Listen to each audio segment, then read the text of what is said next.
viernes, por fin. Muy buenas tardes. Buenas tardes a todos, es la 1 en punto y queríamos dar las buenas tardes a toda Castilla y León, porque hoy el sol ha salido en la comunidad, en parte de toda la comunidad, yo creo, y estamos como más activos. Se acerca la primavera, hay que cuidarse y nosotros siempre disfrutando en este programa y aprendiendo mucho. Parece ya primavera, señoras y señores, así que disfruten de este buen tiempo que nos hace y salgan por todo el campo de Castilla y León, que es muchísimo, y tienen que aprovecharlo. A vivir bien, que comienza, que estará una hora y media con todos ustedes y muchísimos temas, muchísimas secciones y cosas muy interesantes. Muy interesantes, además ya saben que hoy es viernes y tenemos nuestra sección, ya saben, donde aprenden ustedes a fabricar sus propios productos naturales para tener un cuerpo por dentro y por fuera. El cuerpo tiene que estar bien con nuestras chicas de Mundo Natural. Eso es, pero no vamos a destripar el sumario, les vamos a dar nuestro número de teléfono 983 40, hoy se me ha olvidado, 40 93 98 para que nos llamen en directo. En directo estamos, ya lo saben, todos los días de lunes a viernes, y también una dirección de correo electrónico para consultar o dejar sus sugerencias a vivirbien@rtvcyl.es. Anímense. Así que claro, ya lo saben, tienen las vías de participación abiertas y el sumario que comienza ya. Dentro sumario. Viernes 18 de marzo le damos la bienvenida al fin de semana con todos ustedes, contándoles cómo se puede vivir bien. Hoy cuidaremos de la alimentación que deben tener en cuenta nuestros mayores. María José Castro ofrecerá todas las pautas para llevar una alimentación adecuada a esta edad. Miguel Ángel Sabadell aporta su visión y experiencia. Los seísmos y sus consecuentes tsunamis protagonizarán su intervención. Las chicas de oro también pondrán la vista en el país oriental, nos darán su particular visión de todo lo ocurrido, de las reacciones y de cómo el pueblo nipón afronta con una entereza ejemplar la catástrofe que están sufriendo. Y como cada viernes, Celia e Izaskun abren la nevera y la despensa para buscar los remedios más naturales a los males más cotidianos. Así que no se lo pierdan, porque comenzamos. Bueno, pues vamos a hablar de lo mejor, de lo que más nos gusta a todos los castellano-leoneses y sobre todo lo que tenemos que tener en cuenta para poder llegar a ser mayores, Rodrigo, con buena salud y en plena forma. Eso es, y ya hemos repasado prácticamente todos los estadios del ser humano. Nos falta adentrarnos dentro de la nutrición en lo que es quizá la época dorada, la época de oro de toda la gente, que además hay mucha gente mayor en Castilla y León. María José Castro, María José Cao, muy buenas tardes. Buenas tardes a las dos, hola, bienvenidas. Hola, vosotras yo veo que muy bien, ¿no? Coméis muy bien, sanamente, os veo estupendas. No somos perfectas. Sí. No. Algo no, pues lo parece, Lo intentamos, Hacemos lo que podemos, sí. Y hemos estado hablando durante varias semanas, todos los viernes en directo, sobre la alimentación cuando eres pequeño, la época de la juventud, ya pasando los 40, y ahora ya nos centramos un poco en la época dorada, como bien decía Rodrigo. Sí, porque es importante, y sobre todo en nuestra comunidad autónoma, la expectativa de vida es muy elevada. España tiene el segundo país, sobre todo en mujeres, de expectativa de vida. La vida media de las mujeres es de 83 años, con lo cual quiere decir que se ha aumentado y se ha dilatado el tiempo que estamos aquí, pero lo que es importante es mantener una buena calidad de vida. Entonces, como cada vez hay más población mayor, es muy importante, por eso hemos ido cíclicamente a lo largo de toda la vida, comer bien para llegar a esa etapa, no solo que vamos a llegar y con más años, sino con buena salud y con buena calidad de vida. En la población anciana ya distinguimos tres grupos. Por una parte, lo que llamamos anciano joven, entre los 60, 65, 70, el anciano puramente entre los 65, 75, y en los mayores de 80 es lo que llamamos el anciano viejo. O sea que fijaros que ya hay tres subetapas y además diferenciadas, con una problemática de salud diferente y con características diferentes. A medida que va avanzando la vida y a medida que van pasando los años, evidentemente, igual que estudiamos cómo era la composición corporal de un niño, de un adolescente, de un adulto, en los ancianos también se producen modificaciones. Una de las más significativas es que disminuye la talla, y todos lo sabemos. Sí, ¿Por qué? Por una parte, porque disminuye la masa ósea, los discos intervertebrales se van aplastando y eso hace que vayamos perdiendo estatura. Hay modificaciones también con respecto al peso. Todos los estudios refieren que generalmente hay una ganancia neta de peso que se mantiene hasta aproximadamente los 65 años, pero a partir de los 70 se pierde peso y hay que tenerlo en cuenta. Se pierde peso sobre todo porque se pierde masa muscular, esa es una característica muy importante, el que se pierda masa muscular. Pero además hay otros cambios más relacionados con la alimentación directamente, como pueden ser a nivel de la boca, hay mayor sequedad, menor secreción de glándulas salivares, menor lubricación, con lo cual eso dificulta el proceso digestivo y empiezan a tener una determinada problemática a la hora de digerir alimentos que antes no les suponían ningún tipo de problema. Disminuye la motilidad intestinal, por lo tanto van a tener un enlentecimiento del tránsito intestinal y más problemas relacionados con el estreñimiento.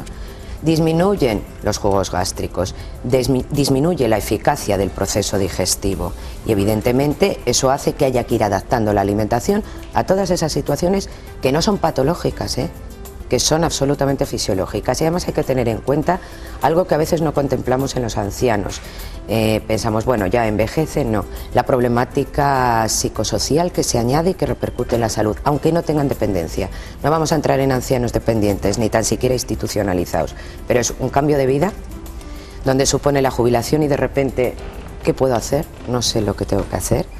Una pérdida de poder adquisitivo, y eso también es muy relevante, y a veces un aislamiento, ¿no? La viudedad, el quedarse solo, eso nos hace ver en estudios, efectivamente, que los problemas de alimentación y las carencias nutricionales que en este grupo de edad sí que se manifiestan son más relevantes en la población anciana masculina. ¿Por qué?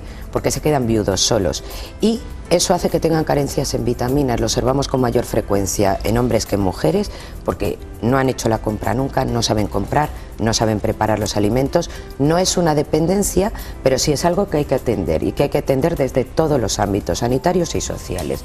Y eso es muy importante. Madre mía, cuánta nos surgen información muchísimas cuestiones, pero pues claro.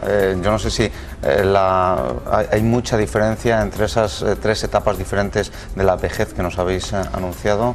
Yo, desde la primera hasta la última, sí. Quizá en lo que denominamos anciano joven, pero porque tiene una escala, sobre todo porque un anciano joven de 60 a 65 no tiene limitaciones funcionales mayoritariamente, salvo situaciones. A partir de los 65 puede haber limitaciones funcionales, y desde luego a partir de los 80 sí que las hay. Entonces la diferencia no es tremendamente significativa, sí en los mayores de 80, porque hay que tener en cuenta que son enfermos pluripatológicos, van a tener muchas patologías y plurimedicalizados, y eso va a tener interacciones con la alimentación.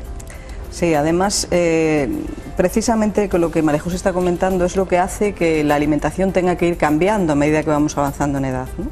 En primer lugar, cuando vamos llegando a esa edad de los 65, porque realmente tampoco podemos decir hoy ya que una persona de 60 sea un anciano, porque está perfectamente integrado en la vida social, y si entendemos la salud como recurso para la vida, ¿no?, pues su salud es suficientemente buena como para poder desenvolverse sin ningún tipo de problema a nivel vital. Pero decimos que durante un tiempo todavía se gana peso, normalmente también se disminuye la actividad, eso ya condiciona un primer cambio en la alimentación, que es que hay que rebajar un poco la cantidad de alimento. Es muy típico de las señoras, sobre todo, que dicen, pues es que yo no sé por qué, si resulta que como igual engordo un poco, ¿no?, a medida que vamos avanzando en edad, pues es que necesitas un poco menos, ¿no? Entonces ese sería el primer cambio.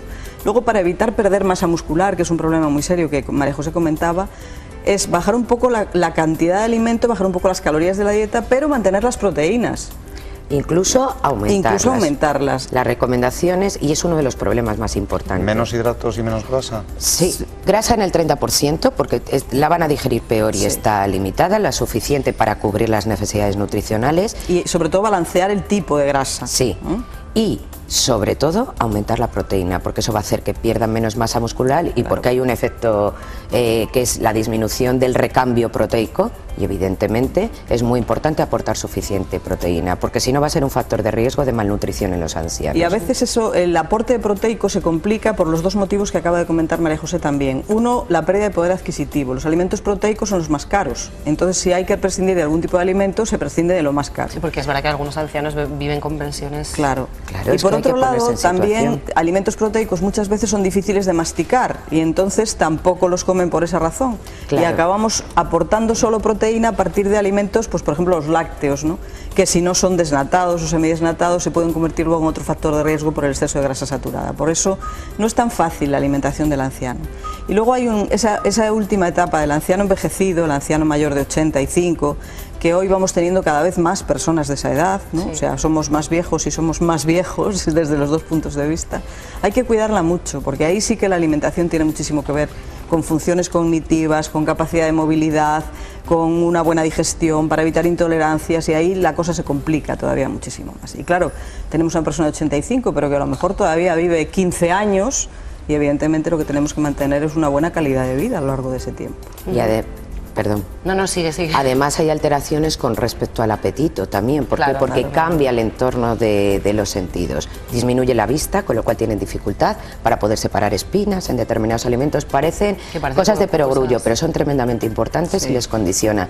Disminuyen las piezas dentarias o tienen alteraciones, la masticación se dificulta. Un poco como niños, ¿no? Efectivamente, pero sin que sea un retroceso. No, porque y eso es muy importante, ellos lo tienen muy en cuenta. Hay que considerar que son adultos con la capacidad absoluta y no tratarles como niños. Un anciano no es para tratar como un niño, aunque haya adaptaciones en ese ámbito que puedan serlo. Y sobre todo disminuye el sentido del gusto y altera la percepción de los sabores. Con lo cual, la percepción sobre todo de lo dulce y de lo salado disminuye mucho. Tienden a condimentar excesivamente los alimentos y utilizar mucha sal porque no les sabe, y por otra parte a consumir mucho más azúcar, y eso es importante, y disminuye el sentido del gusto.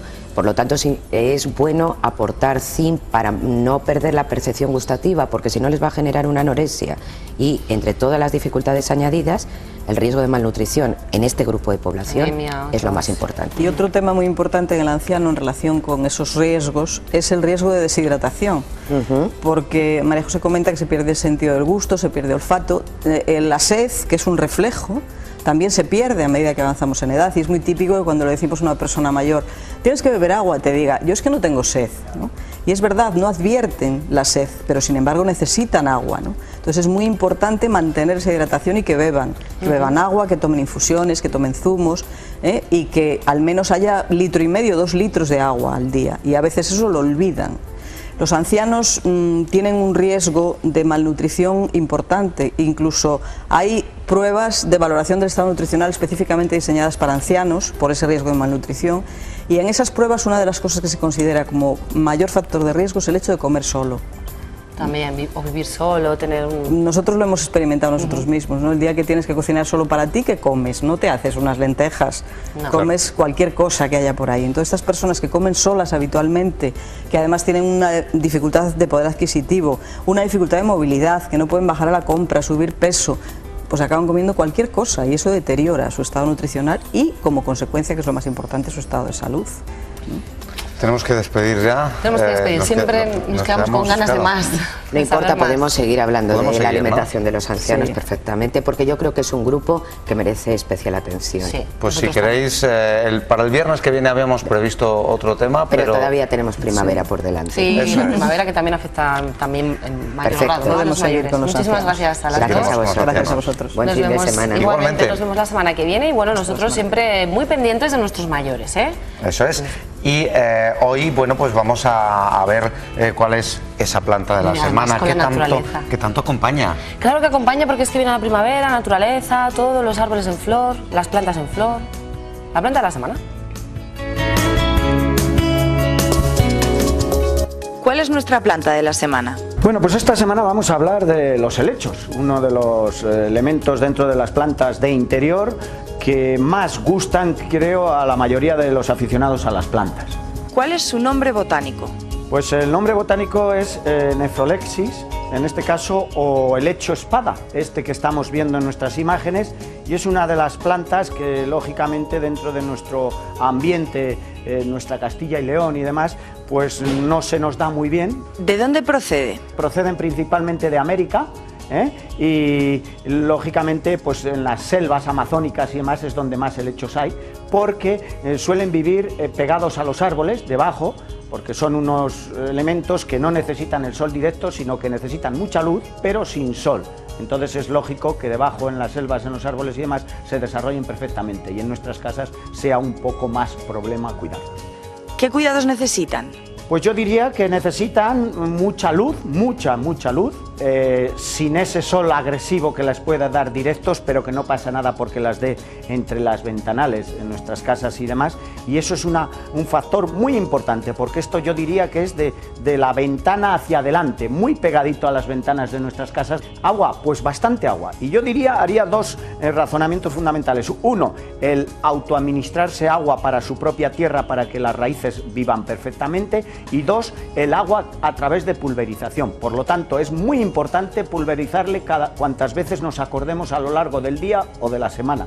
Lo ideal es tenerle en un recipiente con unos grijos abajo y un poquito de agua en el fondo para que absorba el agua y siempre pueda tener ese agua, que es el que lo agradece, porque tiene las hojitas muy débiles y entonces puede peligrar, si no le regamos de esa manera, en que se nos pueda estropear fácilmente. Unos baños con iluminación sería ideal para los helechos, ¿no? Entonces, luego también, pues cerca de las ventanas, en una bonita columna, en una bonita estantería, nos da esa prestancia en forma mórbida, como le vemos aquí, con esas ligeras caídas, para que sea una planta muy vistosa como complemento de cualquier sitio en nuestro hogar o en nuestra decoración o en nuestras tiendas o donde lo queramos poner. Bueno, pues nada, esa ha sido nuestra planta de la semana y ahora ya saben ustedes que vamos a continuar como un día normal cualquiera, pero queremos darles consejos y sobre todo queremos que ustedes conozcan las noticias de actualidad que se dan todos los días dependiendo de esas dolencias, de esas carencias que tienen todas las personas que sufren algún tipo de enfermedad. Enseguida, después de publicidad, vamos a hablar de la insulina. Eso es. Y además vamos a estar con Miguel Ángel Sabadell, que hoy nos va a hablar de terremotos y tsunamis. Sí, pero esto todo después de la publicidad. Ahora. Pues no te lo sabría definir, de verdad. Me suena que son unas hormonas femeninas en este caso. Pues los estrógenos son como la progesterona, son unas hormonas femeninas. Sí que lo sé, pero que tengo mucha prisa. Pues no, lo he oído, pero no lo sé. Es una hormona femenina. Ni idea. No tengo ni idea. Las hormonas de las mujeres, ¿no? No me suena absolutamente a nada, no a nada, absolutamente.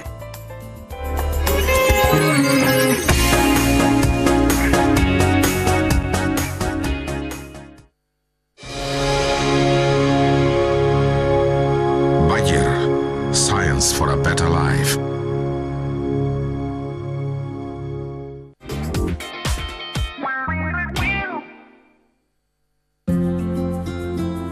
Lo importante nunca ha sido el amanecer, sino lo que has disfrutado cuando te sorprenda el ocaso. Cuéntamelo todo.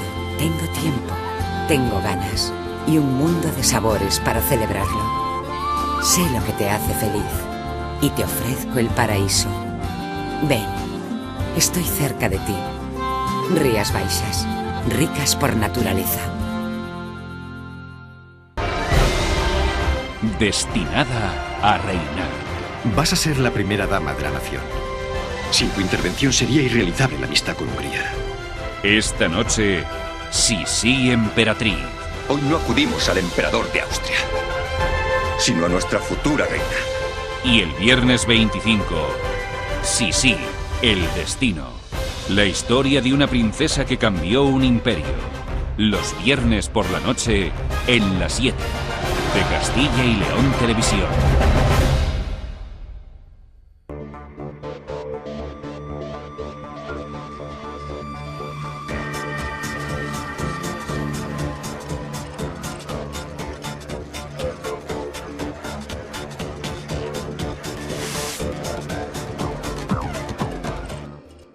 Los estudiantes se pasan el día de un sitio a otro, las clases, el estudio, los amigos, y en todo ello hay un ingrediente que no debe faltar como complemento, el deporte.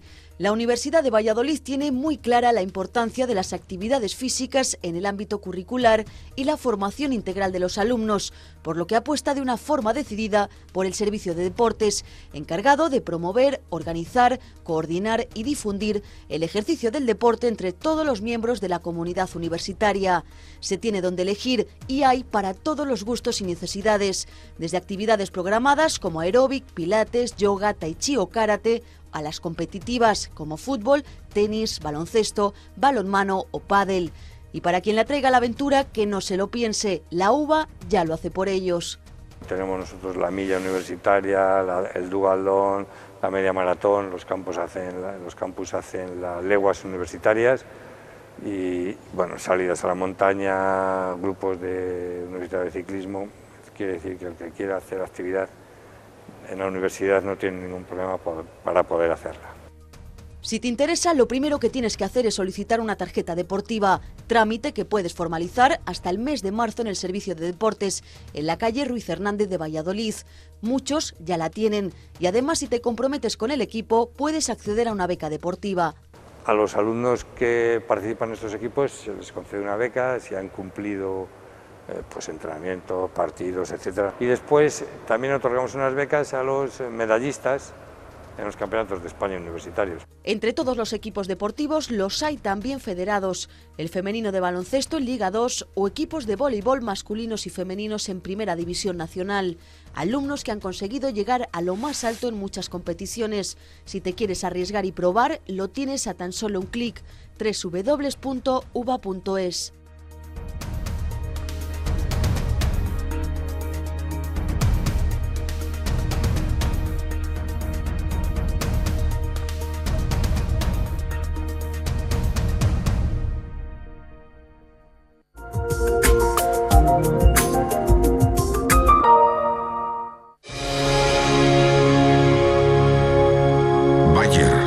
Science for a better life.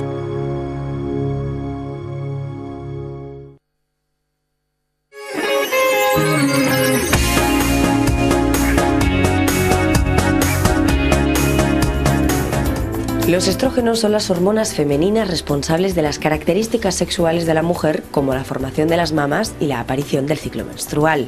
Es en la pubertad cuando aumenta el nivel de estrógenos en los ovarios, lo que estimula la maduración de la vagina, el útero y las trompas uterinas. Estos niveles de estrógenos se mantendrán durante los 25 años siguientes. A partir de ahí, estas hormonas irán descendiendo continuamente.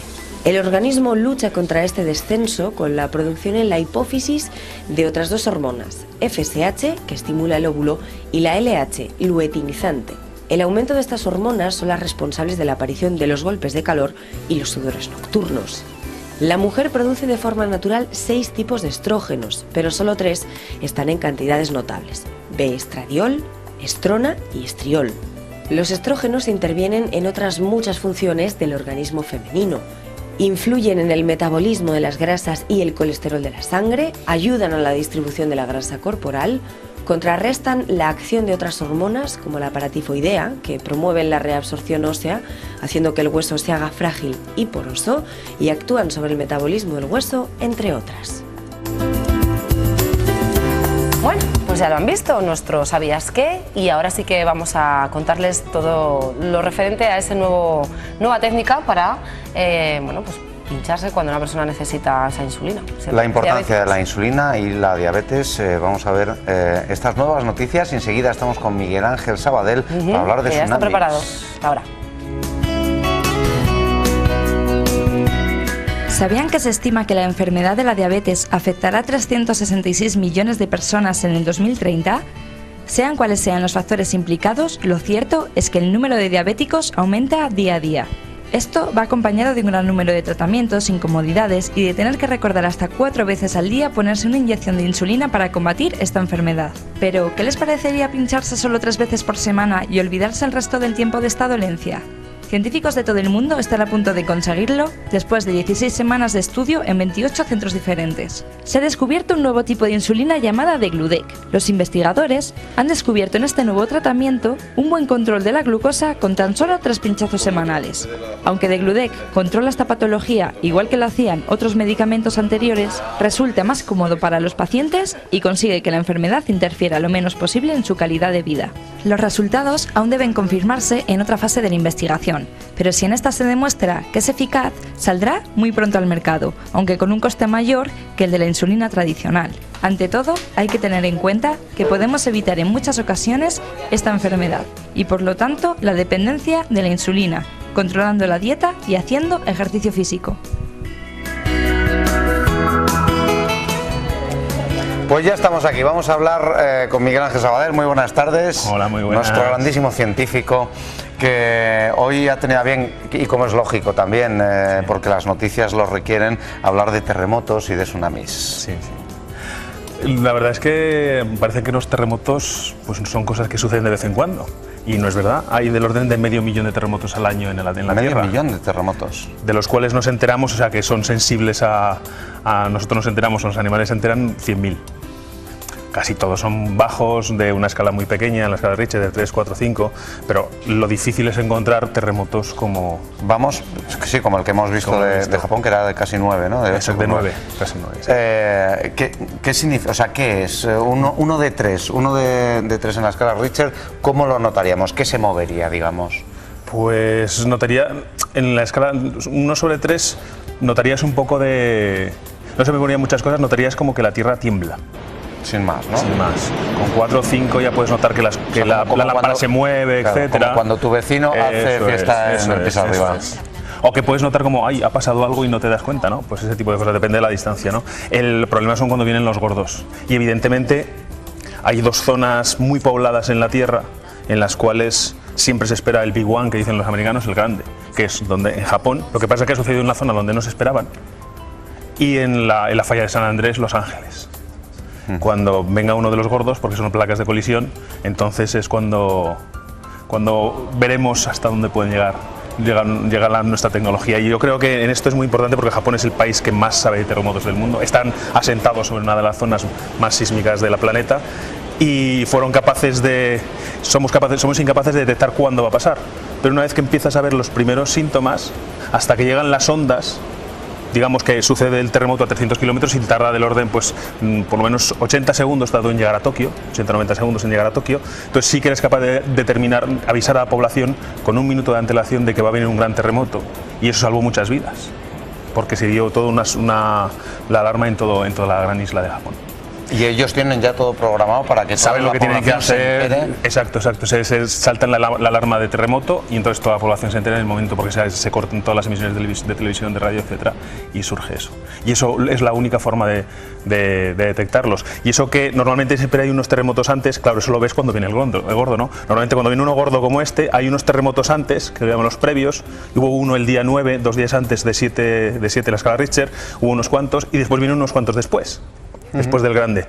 En esta ocasión creo que ha ido más de 500 terremotos después del grande. ¿Y eso es normal? Sí, son las llamadas réplicas. Y lo curioso es que se ha encontrado, no se sabe cuándo pueden ocurrir terremotos, pero normalmente pasa que cuando tienes uno, es muy probable que a los pocos años vuelva a aparecer otro, no tan intenso, pero otro. Y aquí lo que ha pasado en el fondo es que digamos que la Tierra es como un balón de fútbol, está hecho por trocitos, pero no están cosidos, sino que se van moviendo. Por ejemplo, en el Atlántico, la isla de Islandia se está partiendo en 2, porque está asentada sobre 2 placas. Entonces hay una zona donde la isla se está rompiendo. Lo que ocurre en Japón es lo contrario. La placa del Pacífico choca con la placa donde está asentada la isla, donde está Japón. La placa del Pacífico se mete por debajo, la placa de Japón salta y cae y se produce el terremoto. Y eso ha hecho que se acercara 2 centímetros más a Estados Unidos. ¿Cómo se sabe esto de los 2 centímetros? Por el GPS. El GPS. El GPS es capaz de dar posiciones con una precisión muy elevada. Entonces, para entender los movimientos de las placas tectónicas, que es muy importante para entender lo que va a suceder con los terremotos, hay una constelación de satélites, que son los satélites del GPS, que determinan el movimiento de cada placa, y tengamos en cuenta que se mueven de los de 8 milímetros al año. Pero somos capaces de saber eso. Entonces se ha sabido que se ha acercado pues casi 2,5 centímetros a Estados Unidos, y que el eje de la Tierra se ha desplazado 25 centímetros. Porque ha habido una redistribución de masas en la Tierra, lo suficiente para mover el eje de la Tierra, y eso hacer que la rotación de la Tierra haya aumentado en o sea, el día se ha cortado en 1,8 microsegundos. ¿Y esto a qué afecta? Nada, a nosotros no, porque 1,8 microsegundos no nos va a hacer llegar tarde a ningún sitio, pero es lo que sucede siempre. O sea, nosotros vivimos en un planeta peculiar porque es un planeta geológicamente activo. Que sepamos, solo hay otro más, que es un satélite de Júpiter y Io, que tiene mucho vulcanismo, pero el resto son geológicamente pasivos, no pasa nada. Entonces estamos asentados en un planeta donde se están moviendo las cosas. Entonces de vez en cuando pasan este tipo de cosas. Y surgen los terremotos, que no es algo que no sea cotidiano, y pasan cosas. Por ejemplo, hace 8 millones de años se cerró el Mediterráneo y se secó. Se juntó la placa de de África con la nuestra, con la península, se cerró el paso de Gibraltar y el mar Mediterráneo se secó. Y estuvo seco y tú podías pasar desde África hasta Italia andando. Lo único que te encontrabas eran charcas muy salinas, etc. Después se volvió a abrir el paso, se volvió a abrir Gibraltar y empezó a entrar agua con un caudal, creo que era 1 millón de veces el caudal del Amazonas. Madre mía. Eso pasa en nuestro planeta, es que nuestro planeta Claro. es así. Y claro, digamos que estos terremotos provocan lo que se puede denominar el efecto mariposa, ¿no? Y de ahí el tsunami.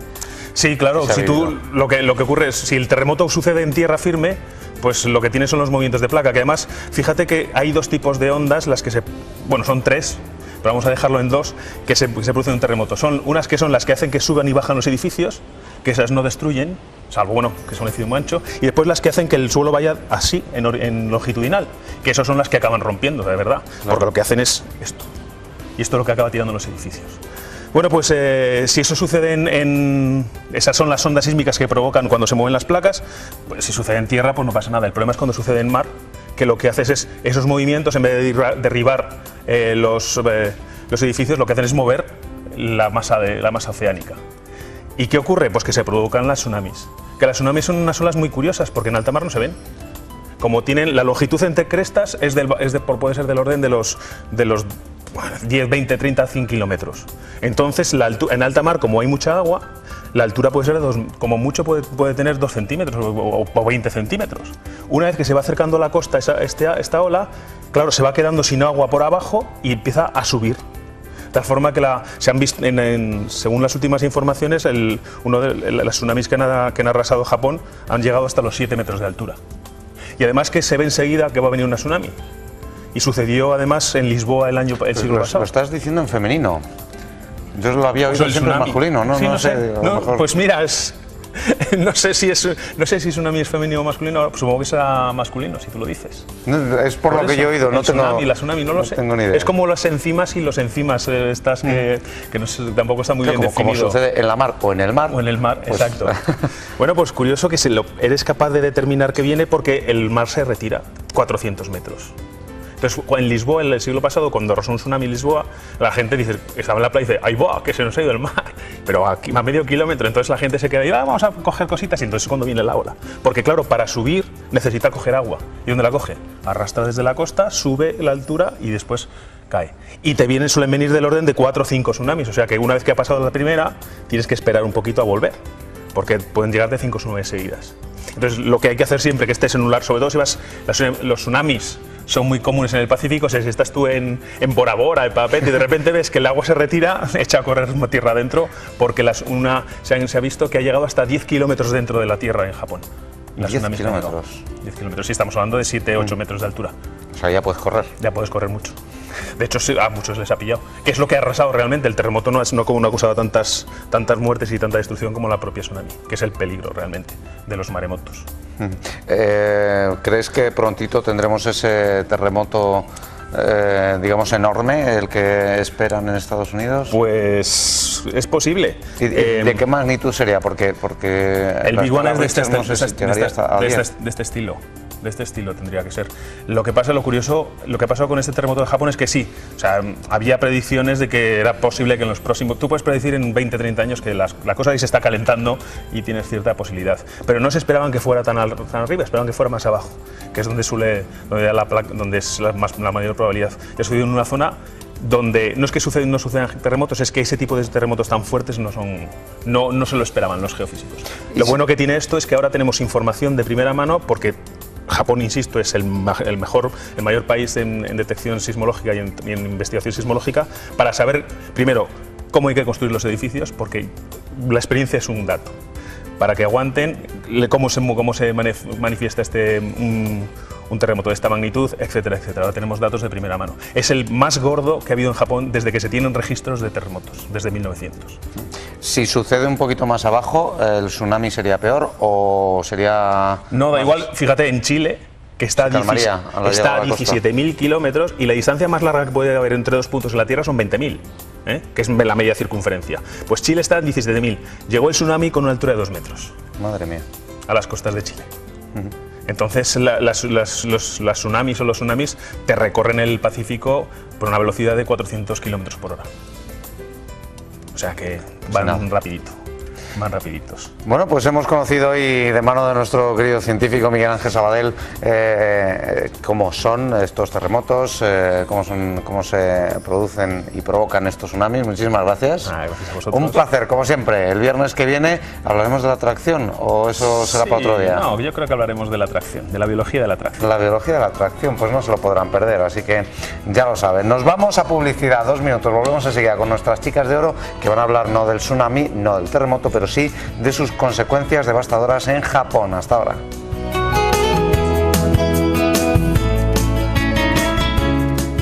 La borraja es la planta más representativa de la familia de las boragináceas, que suelen tener el tallo y las hojas cubiertas de pelos. La familia abarca más de 150 géneros y unas 1.500 especies que crecen de forma espontánea en todas las regiones templadas y subtropicales del mundo y que abundan de manera especial en la cuenca mediterránea. Esta planta crece silvestre en muchos lugares de tierras fértiles y húmedas, en los bordes de las carreteras, en las laderas de las montañas y se reconoce con facilidad por los pelillos que cubren sus tallos y sus hojas, así como por las flores de color azul rosado o blanco que forma la planta. Los antiguos fitoterapeutas, que basaban sus remedios curativos en los vegetales, recomendaban las flores de borraja como ayuda eficaz en enfermedades que producían fiebre por su reconocido efecto sudorífico y depurativo. Sus flores se empleaban por su efecto cromático, además de por sus propiedades medicinales, como ingrediente de ensaladas.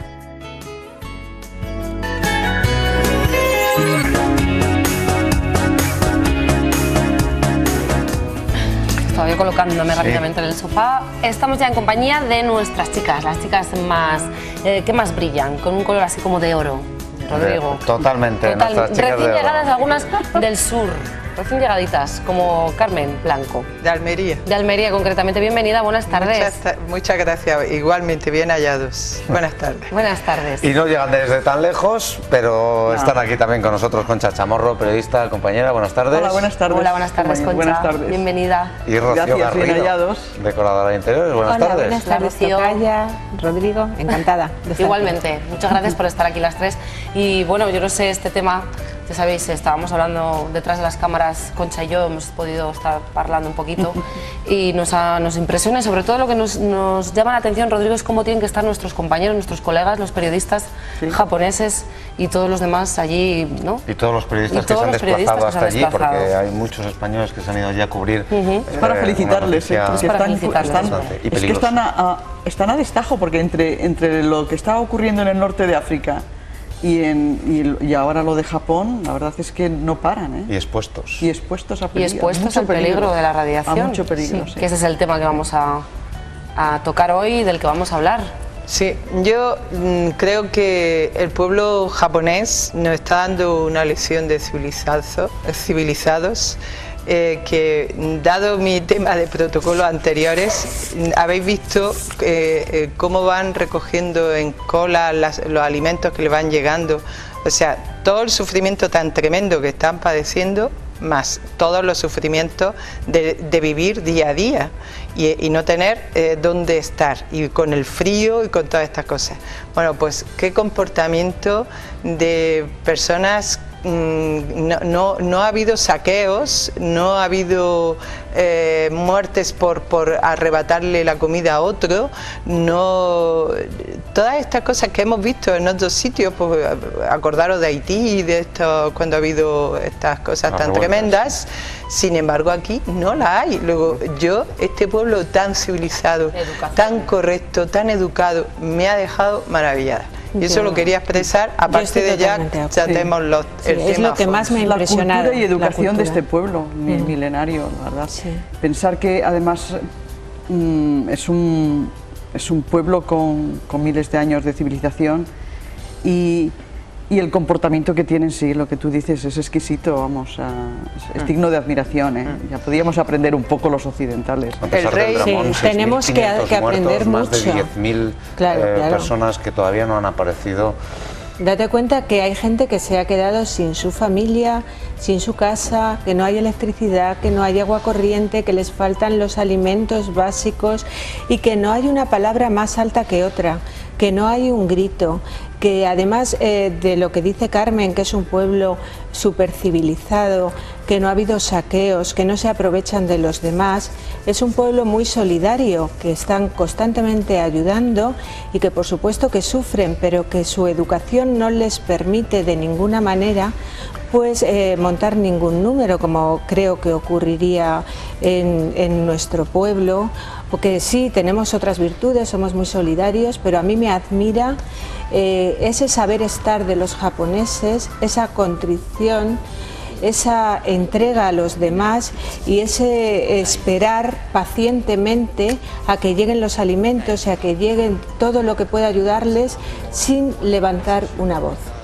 ¿Creéis que la energía nuclear es una energía sostenible, es una energía social, es una energía que merece la pena? Porque ahora mismo está todo a debate según se están sucediendo Yo creo que sí.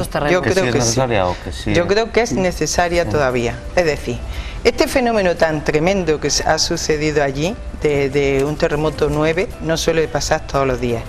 Encima ha habido un maremoto, o sea, han sido dos cosas de una fuerza tremenda. Entonces, ha sido el agua, ha sido la luz y luego los depósitos. El agua ha barrido los depósitos de gasoil de la que se nutre la energía nuclear y se ha acabado y entonces se ha secado y entonces ese ha sido el grandísimo problema, yo creo. Pero esto no sucede normalmente, esto no tiene por qué pasar. Sí que es verdad que es un problema ahora tan tremendo que el emperador solo ha salido 2 veces en la vida, cuando lo de Hiroshima, y ahora sale de nuevo. O sea, el problema es tan gravísimo como puede ser la bomba de Hiroshima. La energía nuclear puede haber producido este grandísimo problema. Pero yo pienso que esto ha sido un suceso tremendo, esporádico, diferente, porque la energía nuclear yo creo que no da tanto problema. Carmen, acuérdate yo de creo Chernobyl. que no, yo creo que no, yo creo que no, por lo que he oído a físicos nucleares. De todas maneras, yo no soy especialista. Y da contaminación la molinillo, eso, da contaminación hasta las placas solares esas. Pero si no la presa de Tou se rompió, la presa de Tou se rompió e inundó tal. O sea, una debacle puede suceder. Creo que la peligrosidad está ahí, que la energía nuclear siempre ha estado ahí, es una energía que dicen que es de las más limpias que existen, pero no hay que descartar que es una energía peligrosa en caso de que suceda un acontecimiento como este, ¿no? O sea, un hecho como este, que dicen que bueno, que esto ha sido tremendo. Que ha sido tremendo, o sea, que puede ser. Por lo visto, ahora la última noticia que yo he leído ha sido que la gravedad nuclear ha subido un punto, o sea, de 4 a 5, en una escala de 7, con lo cual estamos en los puntos máximos, en el punto máximo, ¿no? Dicen que es semejante a la ocurrida en la central nuclear de Estados Unidos de 3 Mile Islands, que ocurrió en 1979, ¿no? ¿Qué ocurre con esto? Que los partidos políticos aprovechan este tipo de cosas, ¿no? O sea, aprovechan y tiran. Hay elecciones, por ejemplo, ¿qué está ocurriendo en Alemania con la señora Merkel? Hay elecciones ahora. Y Pons aquí, y Pons también ha dicho sido que terrible la manera de hablar. Yo cuando la oí en la última grabación que dieron, parecía que era Hitler hablando. O sea, me metía miedo, ¿no? O sea, yo creo que tampoco se puede ser así, ¿no? Y yo he sido muy crítica siempre con el presidente nuestro, con el presidente Rodríguez Zapatero. Siempre le he criticado porque no me parece que es una persona muy sinsorga y tal, ¿no? Pero creo que en esta ocasión, yo no sé si por él mismo ha estado bien asesorado, creo que ha sido muy cuerdo en lo que ha dicho, ¿no? Hay que tomárselo con calma y hay que mirar la seguridad de cada una de las centrales nucleares que tenemos, que son 8 o 9, no sé cuántas son. Eso es la seguridad. Y que la de Garoña, que parecía que se podía continuar y tal, parece que con este suceso, en la sucesión es la más segura, la vida que tiene ya se descarta. La vida es hasta el 2013 y punto, ¿no? Tienen de vida 40, 42 años, 43 y hasta ahí hemos llegado. La de Ascó, parecía que se podía, la de Ascó es la que está peor. Podía suceder la de Garoña, y tal, ¿no? pero y la de Cofrentes, que dice que es parecida. La Garoña y Cofrentes, que está en Valencia, parece que son dos centrales muy nucleares, ¿no? Tienen los núcleos parecidos y tal. Yo no entiendo mucho de esto, pero por lo que he oído a expertos físicos nucleares me han explicado estas cosas, he hablado con ellos, yo no entiendo catedráticos tampoco, de física nuclear y demás, ¿no? Y también he leído que es la más limpia y que además, bueno, pues que es la que más conviene, que estamos importando de Francia y de Marruecos y que el 80% de la electricidad que consumimos en España la traemos de fuera. Sí, sí. Es que eso es tristísimo. Es cierto. O sea, lo que no quieres, la mierda que tú no quieres para ti, la quieres en otras personas de otros países. A mí me parece muy fuerte eso, ¿no? Los ecologistas lo deberían de pensar, ¿no? Pero o sea, lo que tú no quieres para ti, no lo desees para los demás. Es que me parece muy fuerte eso, ¿no? Y luego van de buenos y de tal. Hay mucha hipocresía. ¿no? Hay que en este tema hay mucha hipocresía. Entonces, hay que, si tú quieres vivir en un estado de bienestar, tienes que apechugar con las consecuencias. Y si no, mira en los países del tercer mundo cómo viven. Ellos no tienen este problema, a no ser que la gente desarrollada les pongan allí la central nuclear. Pero tenemos una fuente inagotable de energía que nos lo ha puesto el universo ahí, gratis, que es el sol. Y no me digas que no podemos sacarle mucho más rendimiento. Está comprobadísimo que las centrales, las únicas que se aprovechan de la placa solar tampoco da. Y la financiación son las empresas que consumen este tipo de energía. O que dan este tipo de energía y también las eólicas. O su mala gestión. Todo es un problema económico. Pero además en la contaminación sigue siendo igual. ¿Sabes lo que nos cuesta la eólica? 27. ¿Sabes lo que vale la energía nuclear? 3. Por no centrarnos, perdonad un momento, por no centrar el tema en Garoña, un último apunte, porque nos queda un minuto solo, un último apunte de las consecuencias que creéis que puede tener lo que ha ocurrido en Japón con el resto del mundo, no solo Japón, sino también, por ejemplo, con España y el resto del mundo en general. Bueno, yo quiero decir una cosa, se ha apuntado un maremoto o un terremoto de esta escala, de este calibre, ocurrido aquí en Europa, parece que está descartado.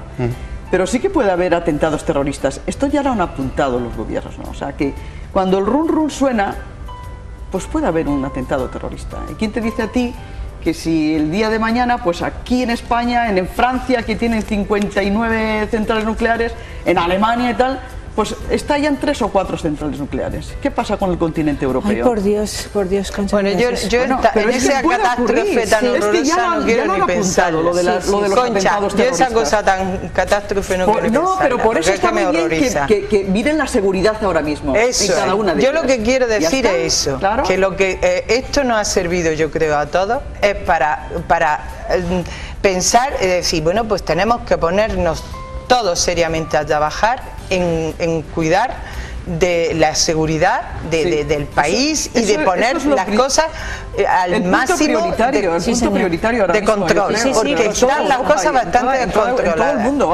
descontroladas y ahí se quedan. Yo quería señalizar que la Tierra es un organismo vivo, que lo estamos comprobando ahora mismo, que la Tierra, me ha encantado lo que dijo Miguel Ángel, que la Tierra se mueve, que la Tierra está viva. El país 5 metros. Sí. Y que la Tierra es de todos, o sea, y que lo que ocurra en Japón o ocurra en cualquier parte de nuestro planeta nos va a afectar a todos, directa o indirectamente, que la atmósfera es común y que desde luego es preocupante, que no porque estemos a millones de kilómetros de Japón a nosotros no nos pasa nada. Sí nos pasa, por supuesto.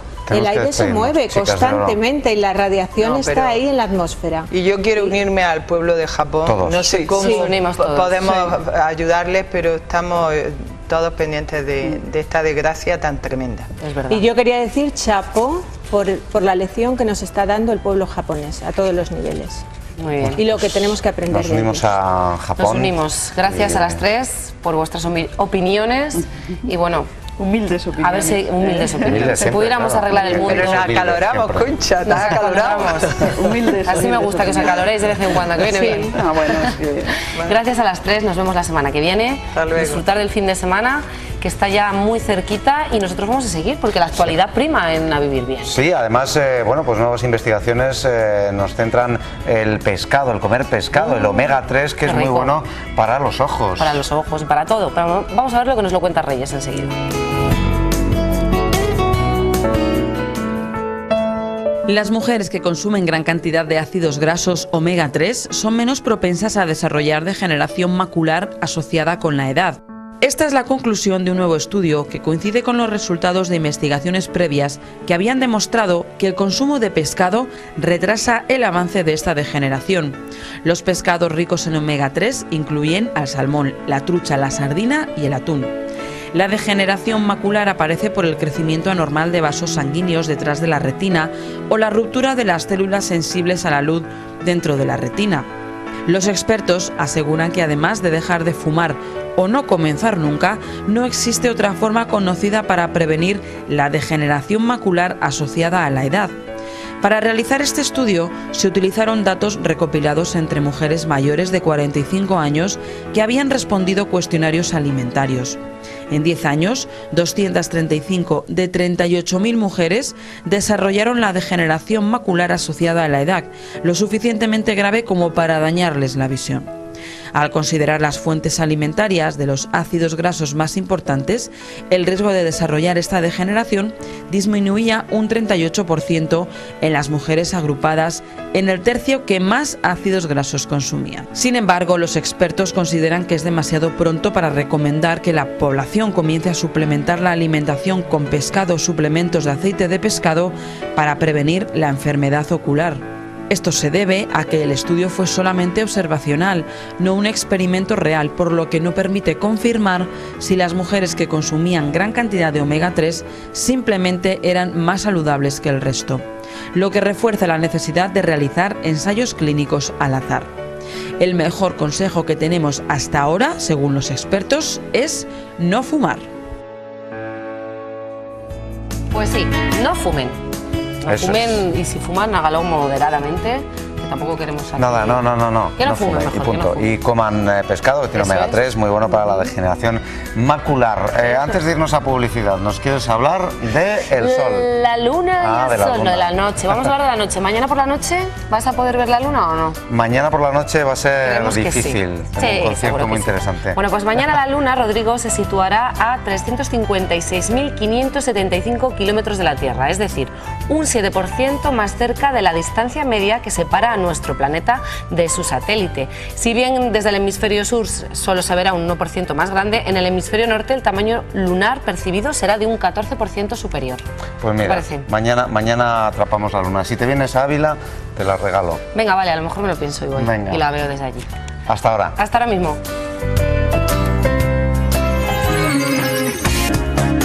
A vivir bien, son casi las 2 de la tarde, la 1:57, estamos en directo, ya lo saben, y saben también que pueden participar y si quieren hacer alguna consulta a nuestros expertos, ellos les van a contestar encantados. Y ahora sí, nosotros estamos bien despiertos, Rodrigo, ¿eh? Estamos despiertos, no sé si nos entre otras cosas, porque no nos queda otro remedio, Eso pero dormimos bien. El próximo domingo es el Día Mundial del Sueño. Efectivamente. Nosotros hoy hemos querido hablar de de los diferentes trastornos eso es el problema, que se pueden derivar.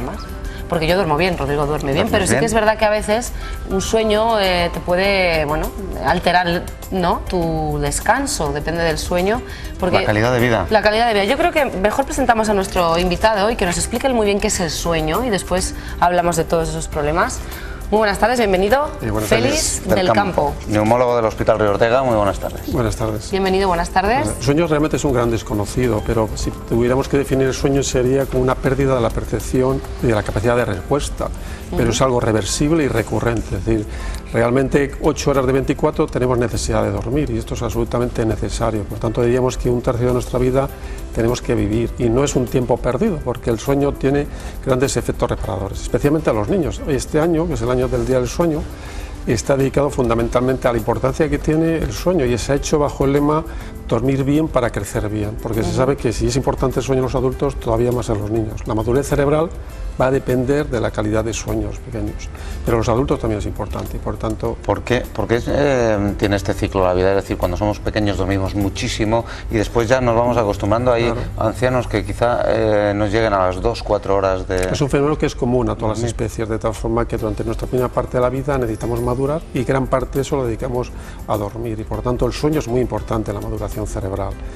La necesidad de horas va a ir cambiando a lo largo de nuestra vida. En general las personas mayores tienen menos necesidad de dormir, pero es un ciclo siempre, vigilia, es decir, necesitamos estar despiertos para dormir y viceversa.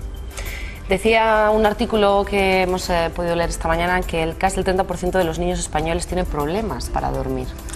Efectivamente, es decir, realmente hay un estudio reciente donde trataba de ver que los niños duermen mucho menos ahora que niños hace 10 años. Incluso algunos se quedan dormidos en clase. Claro, y se dice que son cifras que se manejan de que el 10% del fracaso escolar se debe a que los niños no tienen un descanso adecuado. Por eso la gran importancia de la higiene del sueño. Este año se ha hecho un decálogo de cómo tiene que ser el sueño. Es muy importante que mantenga una actividad regular, que los padres ayuden a limitar esto, ¿no? Y por tanto, un buen dormir va a ayudar a tener una mejor calidad de vida. ¿Cómo es ese ciclo del sueño? Porque yo hace muy poquito he podido leer un artículo en el que se decía que es importantísimo las 3 primeras horas y que después los ciclos van de 2 horas en 2 horas y que por eso quizás es mejor dormir 7 horas que 8.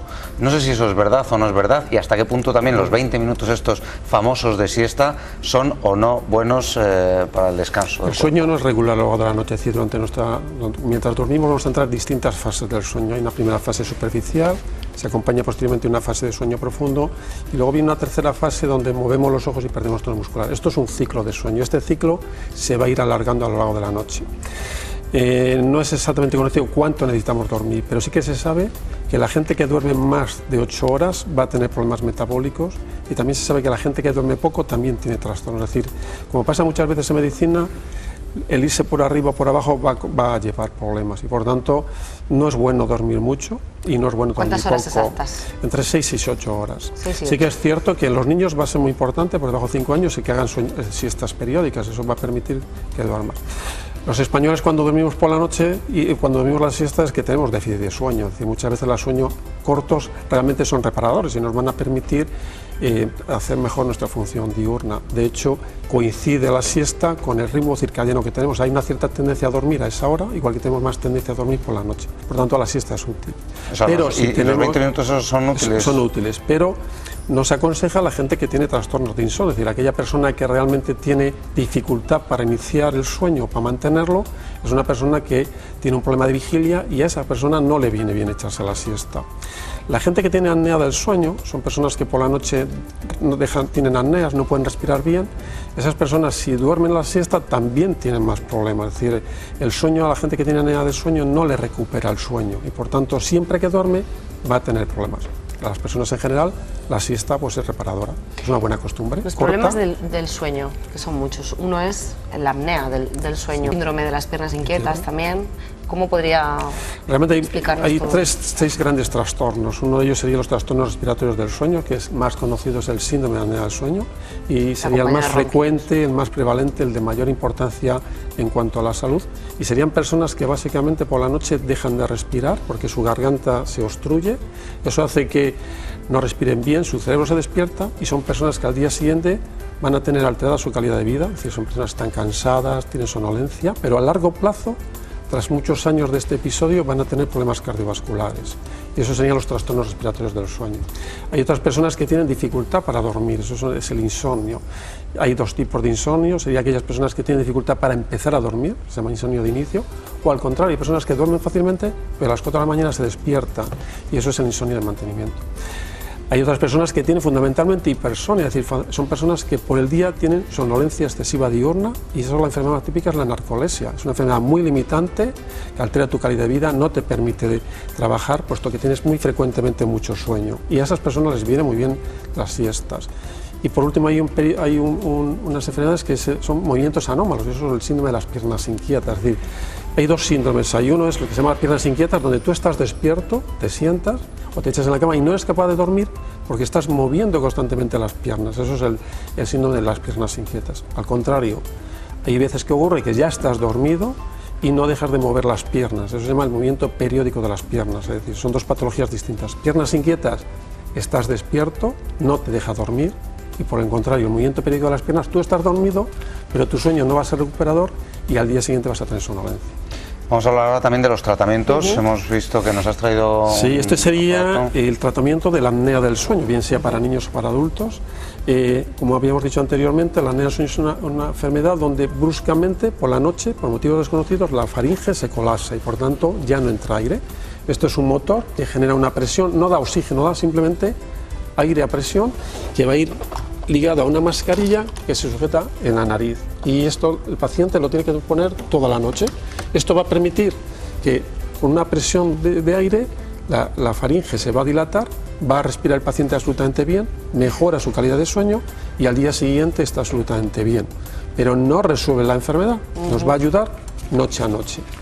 Y hay estudios que demuestran que no basta con ponerlo, sino que hay que hacer como mínimo 4 horas, porque aquellas personas que tienen insomnio de carácter severo van a tener más riesgo cardiovascular y van a tener mayor mejoría si al menos hacen 4 horas diarias. Y esto va a garantizar que no van a tener problemas. Por tanto, es muy importante el cumplir con el tratamiento. Estos tratamientos son costosos y por tanto es muy importante que los pacientes se adapten. Pero tenemos un 30% de enfermos que tienen dificultad de adaptarse, ¿no? Y sería un poquito el pequeño problema. ¿Qué otros tratamientos? Eso es, aparte del tratamiento. En la apnea del sueño hay otras alternativas. La otra posibilidad sería, siempre los tratamientos tratan de buscar el aumentar la vía aérea. Siempre se recomienda higiene del sueño, no tomar café a partir de las 4 y un tratamiento sería el avance mandibular, es decir, son prótesis que te va a hacer un dentista y que va a intentar mandar la mandíbula hacia adelante. De esa forma permite que la orofaringe se abra, pero son tratamientos con menor eficacia, es decir, el tratamiento más eficaz es la CPAP. Existe posibilidad de cirugía para aquellas personas que no quieran estar de por vida con estos tratamientos, pero este tipo de cirugía a veces te cambia la formación de la cara, pero existe esa posibilidad de tratamientos quirúrgicos en pacientes muy severos que no aceptan este tipo de tratamiento. Bueno, pues yo creo que... Antes de despedir otros tratamientos, porque hemos hablado de los tratamientos para la apnea, pero también para la narcolepsia. La narcolepsia es un tratamiento farmacológico. Los pacientes con narcolepsia tienen 2 problemas fundamentales. Uno, la somnolencia, y tiene un tratamiento farmacológico. Y el otro es que estos pacientes son pacientes que bruscamente pierden fuerza y se caen. Eso se llama cataplegia. Entonces también hay un tratamiento para la cataplegia. Pero les va a ser muy útil también la higiene del sueño, siestas reguladoras, y son pacientes que su somnolencia les limita terriblemente la vida. ¿Y para el insomnio? El insomnio tiene una mayor dificultad, sería, claro, el insomnio es muy importante la higiene del sueño, dormir siempre a la misma hora, no echarse siestas, levantarse el fin de semana a la misma hora. Si el paciente le podemos ayudar el primer mes con medicación, si tiene un insomnio de inicio va a tener que tomar medicación de acción rápida, mientras que si tiene un insomnio de mantenimiento va a ser un tratamiento que permita hacer la eficacia 4 horas después. No se aconseja tomar hipnóticos, no más que en un periodo de tiempo, pero luego la realidad es que un porcentaje enorme de población toma hipnóticos de forma regular, no es aconsejable. Bueno, se acerca el cambio de hora el sábado que viene, el día 26 de marzo. No sé si eso afectará también a las personas que tengan algún tipo de problema del sueño. Sí que afecta, igual que afecta los turnos. Las personas que trabajan a turnos tienen dificultades con el sueño y su calidad de vida o su calidad de sueño va a estar alterada. Bueno, pues queremos insistir en la educación de los niños, una educación en cuanto al sueño. Algo fundamental en esta situación. Y el próximo domingo, el Día Mundial del Sueño. Gracias. Un placer, Félix del Campo. Quédate con nosotros porque lo que sí que da sueño muchas veces es comer algo tan bueno y tan contundente como lo que vamos a ver a continuación. Eso es, bueno, estamos ya en Cuaresma y como cada viernes de Cuaresma seguro que la mayoría de los hogares de Castilla y León tiene preparado ya el potaje. ¡Qué rico! Vamos a verlo, vamos a verlo. Estoy segura que muchos de ustedes tienen hoy preparado en casa un menú muy especial. Y es que es viernes de Cuaresma. ¿Y qué es lo que se come? Pues ese potaje de garbanzos. Nosotros nos hemos venido hasta Fuente la Peña, en Zamora, para hacer nuestro potaje particular. Y para ello, ¿qué ingredientes vamos a necesitar? Pues bacalao, arroz, espinacas, almejas, huevos... Claro... Y a mí me faltan los garbanzos, así que voy a por ellos. Desde luego, ¿cómo se me han podido olvidar? ¡Qué desastre! ¡Qué cabeza la mía! Menos mal que como estamos en la tierra de esta legumbre, no hay problema. El garbanzo de Fuentesauco es el único en toda Europa que está protegido con una indicación geográfica. En 2010, la producción alcanzó los 500.000 kilos. En España se consumen 25 millones de kilos, así que estén atentos y que no les den gato por liebre, ya que el garbanzo de Fuentesauco es este que están viendo.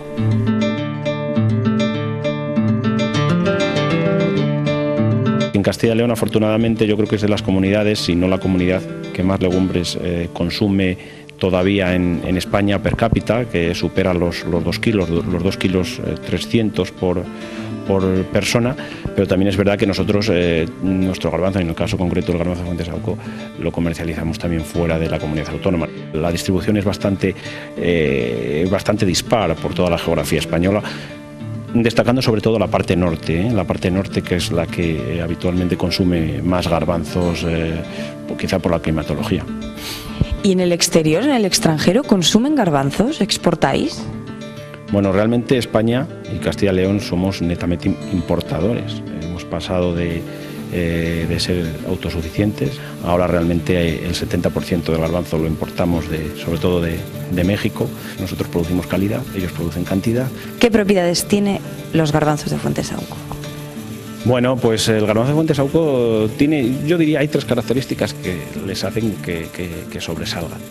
Por un lado, la finura de la piel. Tiene una piel imperceptible. Cuando lo tomamos realmente no nos damos cuenta que el garbanzo tiene piel. La mantecosidad. Es el garbanzo más mantecoso, más cremoso que hay en el mercado, y el sabor. En Castilla y León se cultivan diferentes tipos de garbanzos, el pedrosillano, pico pardal. En el caso del de Fuentesauco, más de 500 explotaciones se dedican a ello en la comarca zamorana de La Guareña.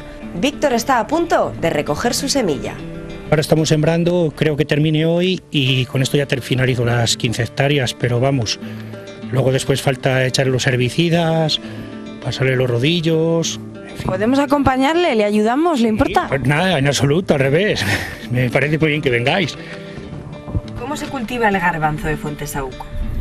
Bueno, en principio el garbanzo de Fuentesauco va detrás de una alternancia de cereal, por norma general. Se hacen unas labores de alzado, a continuación se le hacen unos pases de cultivadores o de gradas para quedar la tierra muy desmenuzada, como podéis ver, y luego ya en la época de marzo pues se empieza a sembrar. Tiene unos tratamientos de herbicidas, unos tratamientos fitosanitarios. ¿Y cuándo recogen? Pues en agosto. Últimos de julio, primeros de agosto es cuando solemos hacer la recolección. Usamos todos la misma semilla, ecotipo Fuentesauco. El mejor garbanzo del mundo. ¿Y ese mejor garbanzo del mundo, qué propiedades o qué beneficios tiene? Bueno, para nosotros, para la salud, para nuestro cuerpo. Bueno, pues en principio está dentro de lo que se denomina, que está muy de moda, la dieta mediterránea, que todo el mundo lo oye, no sé si sabe lo que es, pero es comer bien, saludable y sano. En cuanto a materias grasas, no tiene mucha materia grasa, pero luego tiene, sin embargo, bastante aporte proteico. Tiene bastantes hidratos de carbono, aporta unas calorías que otra legumbre también las aporta, pero no tanto como el garbanzo. ¿Y qué sería de nosotros, sobre todo ahora en esta época, sin ese cocido, sin ese potaje en estos días de Cuaresma? ¿Qué haríamos? Pues nada, no podríamos cumplir con la Cuaresma. Tenemos que comer potaje, bacalao y cumplir con la Cuaresma como Dios manda. Inmaculada, que ya te he traído los garbanzos para el potaje. Ya, pero estos están sin ablandar. Como ya sabía yo que se te iban a olvidar, los eché yo anoche a ablandar. ¿Hay que echarlos siempre a ablandar los garbanzos? Siempre hay que echarlos a ablandar. ¿Cuál es el primer paso para hacer nuestro potaje? Se pone a cocer con agua. ¿Para cuántas personas estamos cocinando? Pues como para 8. ¿Y con 1 kilo nos basta? No, medio kilo. Con medio kilo yo creo que va a ser suficiente. Echaremos, a lo mejor ha sido poco de agua, ahora se añade más. Servimos los garbanzos, esperen no les salpique. ¿Cuánto tiempo vamos a tardar en hacer el potaje? 20 minutos. ¿Solo? Me parece ser que sí, creo yo. En esta zona siempre se echaban los garbanzos, el bacalao y unas poquitas de espinacas, muy poquitas. Y el huevo cocido. O sea, ese es el potaje tradicional de esta zona de Zamora. Tradicional de esta zona de por aquí. Más luego ahora ya los modernas, pues ya se suele echar pues las almejas. O sea que vamos a hacer un potaje un poco moderno. Las almejas y las espinacas. Ya he puesto todos los garbanzos. Ahora echamos unas hojitas de laurel.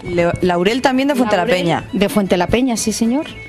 Ahora ponemos un poquito de cebolla y un poquito de ajo, que está ya picado. Un poquito de sal, poco, porque luego como se echa el bacalao, pues ya muy poquito. Claro, hay que tener cuidado con eso, que es un plato muy completo Y si nos pasamos, por ejemplo, con la sal, el bacalao es desalado ya. Llevan ya 2 días de salado. 2 días lleva en agua el bacalao. Sí, sí. Ahora ya se tapa y ahora pues ponemos los 2 huevos a cocer. Se ponen los huevos a cocer. Esto se empocha un poquito la cebolla con el ajo y se refríe. Y cuando ya está un poquito bien empochacito, pues coge, se retira un poquito para que no se requeme demasiado el pimentón. Inmaculada, ¿y tú de quién aprendiste a hacer el potaje? Pues prácticamente, si te digo la verdad, es de las primeras veces que lo estoy haciendo, porque como no me gusta, anda, ¿qué te voy a decir? Pero bueno, a mis padres les encanta. Cocidos están el arroz, como una patata, ya picadita, ya la tenía preparada. Partida muy fina, ¿verdad? Para que se cueza. Muy bien, muy finita. Se pican unas poquitas de espinacas, poquitas, no muchas, para dar un poquito de tonalidad y dar gusto. Esto ya se incorporan, pero no es tradición. Se incorporan las espinacas y las almejas.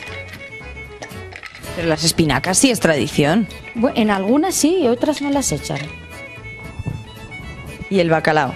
Hay quien lo pica, lo desmenuzan y otras lo echan entero, según cada cual. Vuelve a dar otro hervor, ¿verdad? Vuelve a dar otro hervor. Esperamos un momento mientras da el hervor del arroz y de la patata y de la almeja y la espinaca. Y luego ya se echa el sofrito.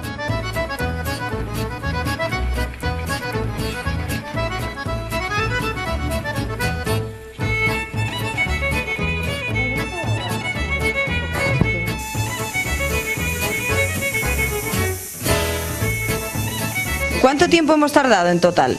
Pues como unos 30 minutos. O sea, en 30 minutos este potaje. ¿Qué es lo que nos queda ahora? Pues yo creo que servirlo y comerlo. Vaya pinta inmaculada, ¿eh? Nos ha quedado... Esperemos que os guste, que tenga buen sabor. Yo creo que sí. Todos a comer y buen provecho. Gracias. Gracias. Pues... madre mía, yo no sé, luego voy a hablar con Blanca porque tenía muy buena pinta, ¿verdad? Sí, muy buena pinta, estas horas además. Bueno, Celia y Izaskun, bienvenidas, buenas tardes, nuestras chicas del mundo natural. Buenas tardes. ¿Qué tal estáis? Muy bien. Con remedios caseros, como todos los viernes, para que el público castellano y leonés vaya tomando nota. Y además, hoy vamos a hablar de un producto que seguramente pueda aligerar o pueda acompañar las comidas, dependiendo de su variedad. Vamos a hablar de la soja. De la soja. ¿Verdad? Sí. Ya lo tenemos aquí todo preparado, pero antes leemos la frase. Muy bien. Venga, la leo. No hay que viajar a 1000 lugares con los mismos ojos, sino a un mismo lugar con 1000 miradas distintas. Qué bonito. Es que es muy bonita. Es que es muy bonito. Todo lo que traéis siempre que es muy bonito. Muchas pues ya gracias. lo saben, hay que viajar al mismo lugar con diferentes miradas y lo que también hay que hacer es probar la soja como se la vamos a presentar hoy aquí. ¿No es así? Como legumbre. Como legumbre, claro. Realmente la soja, el origen de la soja está en el sudeste de China, por ahí, de Asia, por allí por China, Corea. Y entonces por allí, por el siglo VIII, llegaron los monjes budistas y lo llevaron a Japón. Y entonces ya empezaron a crear pues mucha riqueza culinaria con ella. Y a raíz de ahí pues se extendió un poquito su uso gastronómico. A Occidente nos llegó con el movimiento hippie. Cuando, Pues curioso. Claro, con la dieta Movimiento macro. hippie, Sí, claro. Vosotras sí que la habéis bebido, ¿no? No, yo no. ¿Todavía no? No, hombre, ¿Cómo que no? Bueno, no, yo no. Yo nací. ¿Qué va? Cuando estaban Que los ya lo hippies, sé. amor y paz, yo de aquella pues estaría en proyecto ya. Estabas en proyecto. Sí. Y bueno, ya sé Ya cómo estabas. llegó a nosotros. Que no estaba, Rocío. Vale, No seguimos. insistas. Seguimos. Bueno, total que si nos fijamos, ahora cualquier cosa al que le añadamos de soja o tal, pues se multiplica muchísimo su consumo, su venta, y vamos a intentar dilucidar por qué. Vamos a acercar un poquito pues qué nutrientes tiene, por qué se ha instaurado tanto en nuestra sociedad occidental una legumbre como la soja y que es tan parecida al garbanzo. Sí, si se te parece fijas. muchísimo. Sí, se parece. Aquí. Se parece entre otras cosas en que es legumbre también. Legumbre también. Claro, está tan de moda la soja, ahora está muy Leche de moda, de está en soja. todos los supermercados, hay un montón de Es verdad. alimentos con soja, que hay muchísimas personas que no se aclaran mucho realmente. Entonces lo que hemos intentado hoy es traer una pequeña muestra de productos elaborados con soja o de soja, un poco pues para que la gente vea que las diferencias. Sí, efectivamente. Entonces, ¿es lo mismo tomar lecitina de soja? ¿Nos aporta lo mismo? ¿Tiene las mismas isoflavonas tan buenas para todo un poquito la periferia esa de hormonal que pasamos las mujeres? Sí, ¿cierto? La periferia hormonal. Qué bonito. Eso ha quedado un poco, ¿no? Sí, sí, El sí. climaterio, ¿También habéis pasado las dos o no? Estoy pensando... Yo de momento no.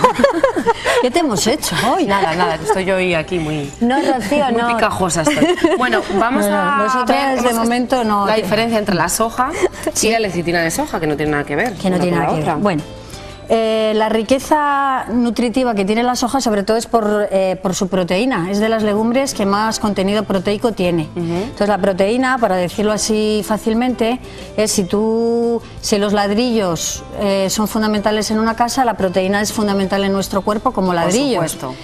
Entonces, tomar legumbres con un contenido biológico alto como es la soja, pues nos va a ayudar a tener más turgencia en los tejidos, más firmeza, entonces por eso Va a generar más tejidos. cachas. Más Sí, buenas. sustituye, podemos decir, a la carne. Su valor nutricional en proteínas es similar al de la carne, muchísimo más barato que la carne.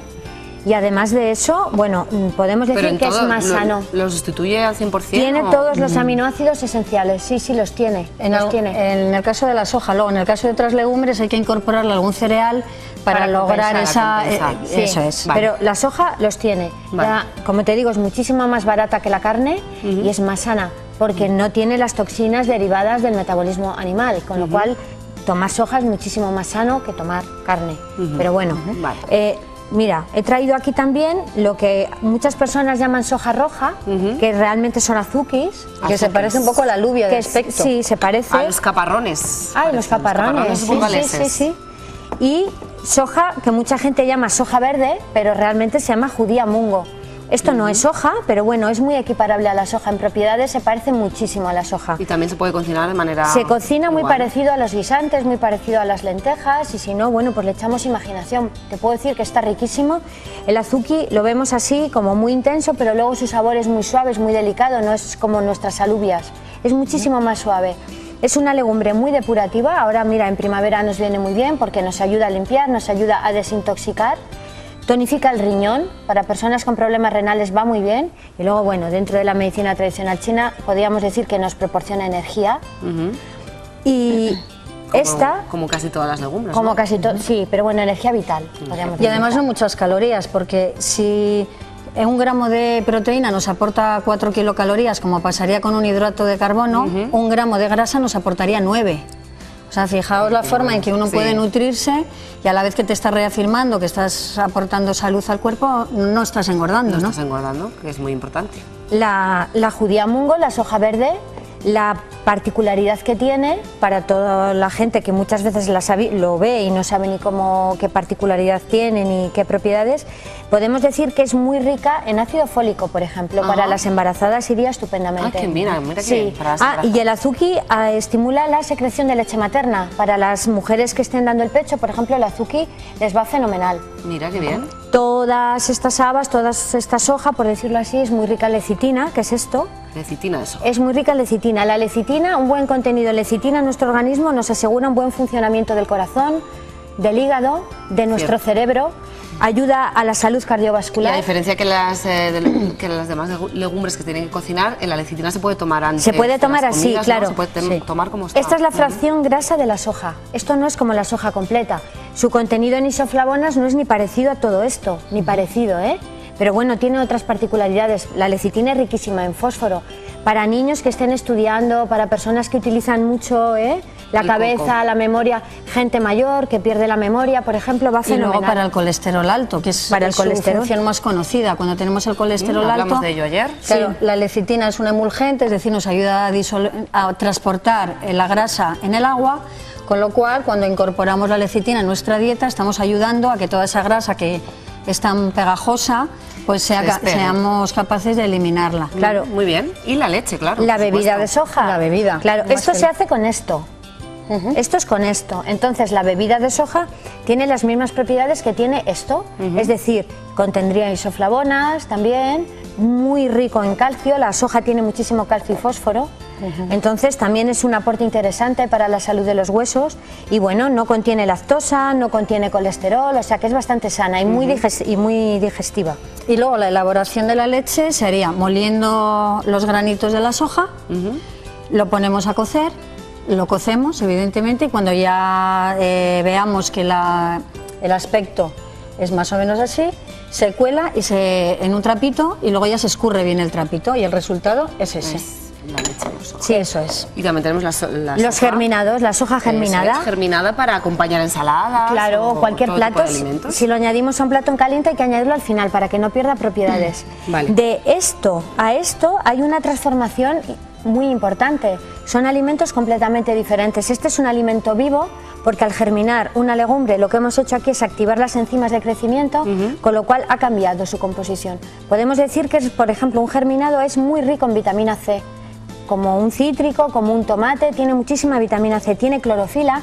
Esta no tiene clorofila, pero si lo germinamos, sí. La clorofila, como hemos hablado muchísimas veces, es muy energética, ayuda a, por ejemplo, a desintoxicar nuestro hígado, a depurarnos, tiene mucho magnesio. Es alcalinizante. Es alcalinizante, por sé ejemplo. Que hay una sorpresa, sé que vais a hacer algo para el pelo, tenemos 3 minutos. Sí. Bueno, 3 minutitos. Pero nos sobra tiempo. Bueno, ¿Sí? Para eso sí que vamos a emplear la lecitina de soja. Y vamos a emplear las semillas de lino tan conocidas para la regularidad intestinal. Sí, ¿Por qué? Porque como fuente de omega 3. Y como fuente de omega 3. Para ello, pues bueno, habría que tomar bien el mucílago, el principio activo que tiene el lino, que es como cuando partes un tomate a la mitad, esa sustancia que ves un poco gelatinosa. Lo que queda, sí. Entonces, esto ha estado toda la noche en remojo, con lo cual, como veis, el aspecto agradable sinceramente no lo tiene, ¿no? Sí, es un poco pegajoso. Pero tiene un efecto protector sobre el aparato digestivo y justamente esto es lo que protege nuestro intestino y además lo estimula para ir bien al baño con regularidad. Bueno. Entonces lo dejamos toda la noche en remojo mínimo y entonces le añadimos, lo vamos a colar un poco más que nada pensando en los desagües. Vale, hecho. Pero lo ideal sería emplearlo todo, así que si utilizamos un baldecito, para el pelo, 2 minutitos esto es para el pelo. Yo te voy a ayudar porque en 2 minutitos... Hombre, en 2 minutos nos da bastante tiempo. Hoy no has traído el colador ese exótico que tienes tú, que no lo has traído, que cuela todo. De bambú. Sí. Bueno, esto es lo que va a ir... Echa más. Lo que va a ir es lo que vamos a utilizar para el pelo, ¿no? Sí. Esto es. Entonces, todo ese efecto protector, hidratante, pues lo va a tener sobre nuestro cabello, con lo cual lo va a elastificar. Parece gelatina, ¿eh? Es para cabellos muy secos. Para todo el pelo. Para cabellos muy secos, que están muy estropeados, teñidos. Para las puntas, vale. Sí, para... cuero cabelludo incluido, no hay problema. Cuero cabelludo también. Sí, para las que nos teñimos y muchas veces el pelo sufre más de la cuenta, ¿no? Eso es. ¿Algo más te hace falta? Sí, que más es una cucharadita de lecitina. No, sí, más cantidad. Un minutito. Ah, no, así nos sobra. Ay, una cucharadita de lecitina, voy. Entonces echamos una cucharada de lecitina. Una cucharada de lecitina. Y hola, Rodrigo. Bien. ¿Y luego se aplica? Necesito energía, ¿eh? Pues mira lo que tienes aquí. Ya veo. Hombre, tenemos que emplear un poquito de tiempo en cocinar, porque así... Claro. Bueno, pues una mascarilla para el pelo, para esas puntas, ese pelo castigado, bueno, con exceso de tintes y puntas abiertas. ¿Con eso valdría? Verano, ya lo sabes. Sí, con esto valdría. Y con esto, bien guapas y las puntas perfectas. Lo dejamos tranquilamente 2-3 minutitos que engorde más, que envuelva y aplicamos. Y aplicado. Y ya está. Qué fácil, qué bueno, fácil. La soja, ¿cuántos usos tiene? La soja es buenísima para todo. Que pasen un buen fin de semana. Nosotros nos quedamos en este espacio de Vivir Bien con nuestras chicas de Mundo Natural. Y nada, Rodrigo, adiós. Volvemos el lunes. Chao, a la 1. Adiós, buen fin de semana. Adiós.